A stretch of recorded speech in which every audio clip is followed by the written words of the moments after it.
अपने गुरु के पास जाकर 3 छात्रों ने उनसे पूछा, गुरुजी, बुद्धि और ज्ञान में क्या अंतर है? गुरुजी एक कमरे में जाते हैं और थोड़ी देर बाद बाहर आते हैं और पहले छात्र से कहते हैं, उस कमरे में 3 गिलास में दूध रखा हुआ है, उसमें से 1 गिलास का दूध पीकर आओ। जब छात्र कमरे में गया तो वहां पर 1 गिलास सोने का था, दूसरा चांदी का और तीसरा तांबे का। छात्र ने खुशी खुशी सोने के गिलास का दूध पी लिया। जब दूसरा छात्र कमरे में पहुंचा तो उसने देखा कि सोने का गिलास खाली था। उसे थोड़ा दुख हुआ, फिर भी यह सोचकर संतुष्ट हुआ कि कम से कम उसे चांदी के गिलास का दूध तो नसीब हुआ। उसने उस गिलास को पिया और थोड़ी संतुष्टि से बाहर आया। जब तीसरा छात्र कमरे में जाता है तो देखता है कि सोने और चांदी का गिलास खाली पड़े हुए हैं। इसे देखते ही वह आग बबूला हो जाता है, परंतु गुरुजी की आज्ञा का पालन करना उसका कर्तव्य था, इसलिए तांबे के गिलास का दूध पीकर दुखी मन से बाहर आया।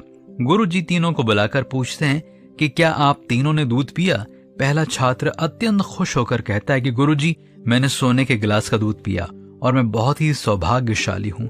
दूसरे छात्र ने कहा, मैं थोड़ा दुखी हूँ कि मुझे सोने के गिलास का दूध नहीं मिला, परंतु इस बात से थोड़ा संतुष्ट हूँ कि कम से कम चांदी के गिलास में दूध मिला। तीसरा छात्र बहुत ही दुखी मन से कहता है, गुरुजी, मैं बहुत ही दुर्भाग्यशाली हूँ, मुझे तांबे के गिलास का दूध पीने को मिला। गुरुजी ने तीनों की बात सुनकर कहा, मैंने तीनों गिलास में एक ही नाप से गाय का दूध भरकर रखा था। तुम तीनों ने दूध के स्वाद की ओर कोई ध्यान नहीं दिया। तुम तीनों ने केवल गिलास के मूल्य की ओर ही अधिक ध्यान दिया।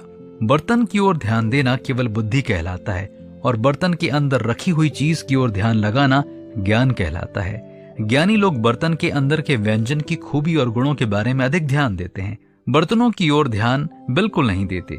ज्ञानी लोगों को अगर मिट्टी के बर्तनों में भी रखा खाना परोसा जाए तो वे आनंद से उसमें भोजन करते हैं।